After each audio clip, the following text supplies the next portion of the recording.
Hello, everybody. Hi. On this exceptional Thursday, I just want to say hello, everybody out there in YouTube land. My name is Daylise. I love my middle name, Daylise. And I'm also the glamorous granny on TikTok. Yeah, I kind of dyed my hair. I'm not finished yet, but we're going to go into everything happens for a reason. I just want to show you guys something that I found one of my coworkers mindfulness meditation coloring book. Look at that. Look at those beautiful pictures. Things we can do. Look at that. I haven't colored it yet. But if you enjoy coloring this book, look for more designs. Meditation. Look at that. So we're going to go into, I just want to show y'all that mindfulness. Everything happens for a reason. Last time we talked to death to a bad habit. Sometimes we got to kill these bad habits. Get rid of stuff. One of them is fear. We talked about fear. We remember to ask ourselves these questions. Number one, what am I really afraid of? Number two, what's the worst that could happen? Number three, how likely is it? Number four, can I prevent this? Number five, can I insure myself against this? Number six, could I cope with it if the thing I'm afraid of came to pass? Number seven, who can I talk to about this? Now we're going to go into the chapter tying balloons to a stone. Wonder what that means. Tying balloons to a stone. I'm going to put my glasses on. I'm just all in blue today.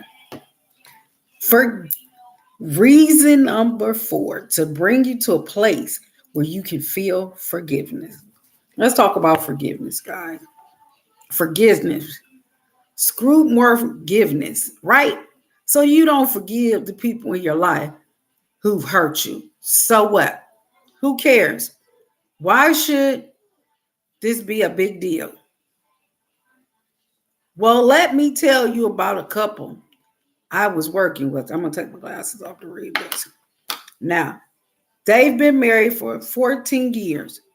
One night in the first year of marriage, they made love in a way that was very unsatisfying to the woman.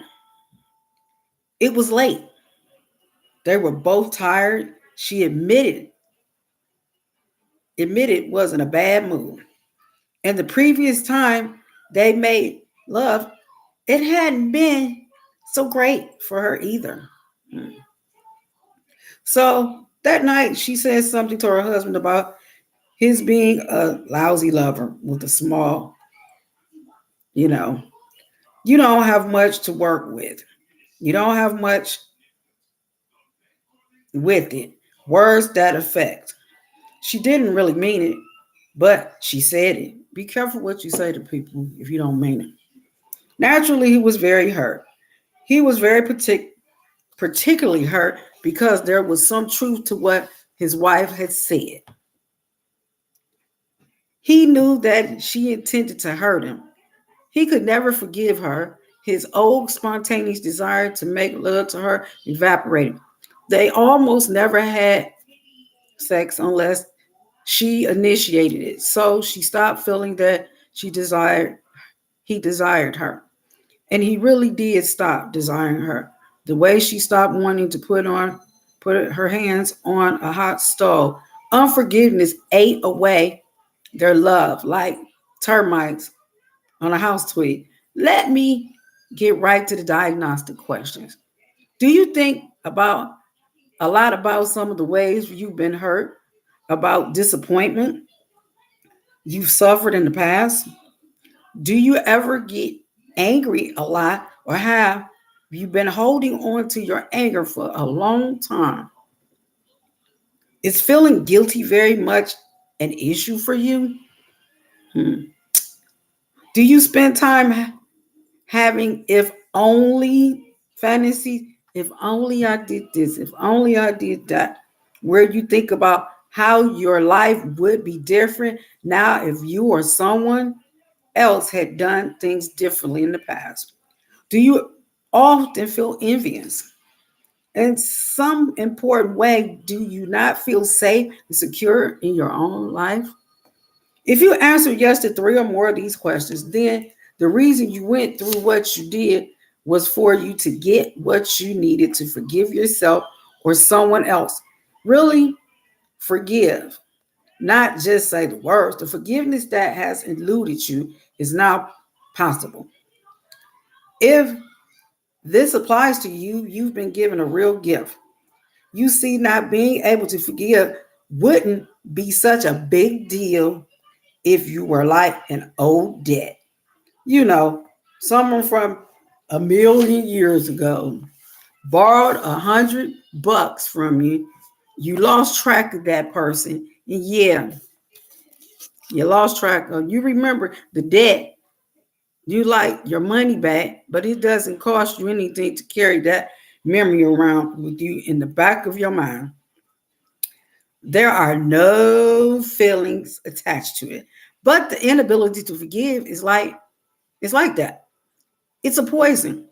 After all, what was done to you was a big deal of some level. If it's so hard for you to forgive, maybe you were humiliated. But as you live not forgiving the other person, you kept rehearsing that humiliation over and over in your mind. And just when it embarks about you to die out, you fan the flame. Feel your humiliation yet again when you see them.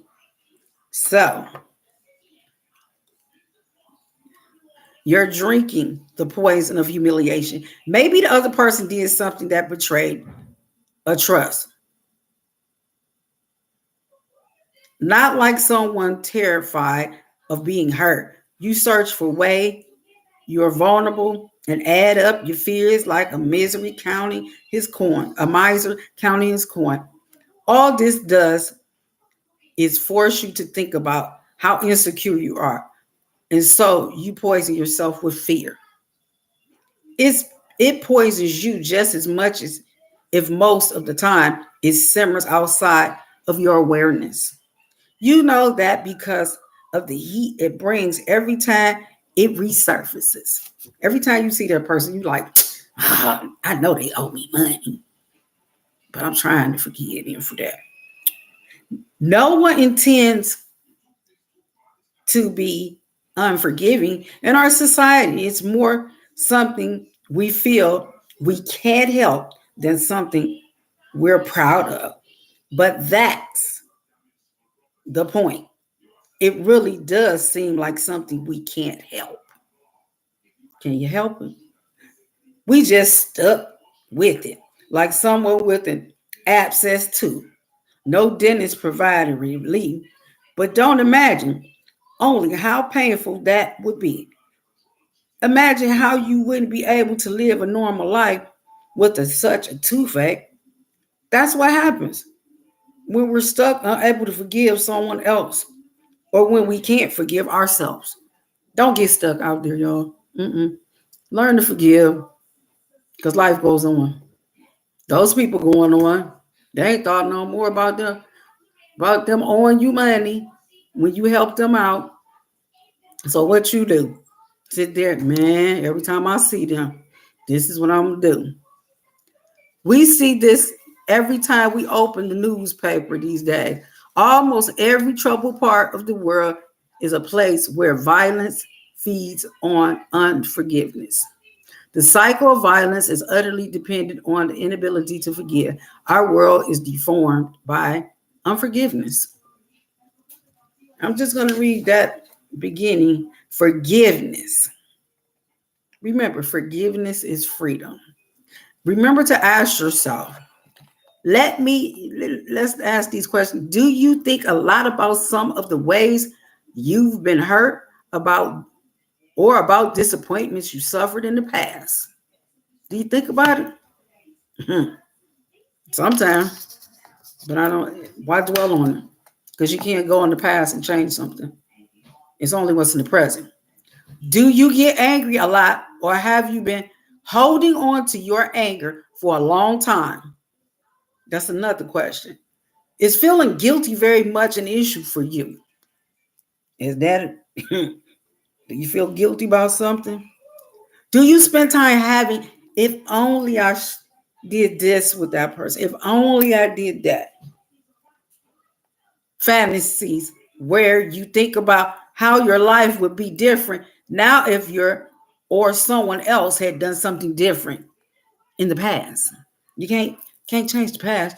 You can live in your present so you can move on to your future. Do you often feel envious? Because like some people got kids that's all over the place, disrespectful, grown kids. Then you got some kids that's all their honor rolls, they're in college, they're taking care of their parents. In some important way, do you not feel safe and secure in your life? So the forgiveness that you need to do, learn to forgive. We're just going to read tying balloons to a stone, reason for it to bring you to the place where you feel forgiveness. And we went over the questions from last week. So, peace. Remember to smile today, study with excitement, meditate with intentions, inspire others, laugh hysterically, elevate to the highest potential. Remember to smile today on this thankful Thursday. Remember to meditate. You can meditate with a coloring book. Remember, forgiveness is freedom. Peace.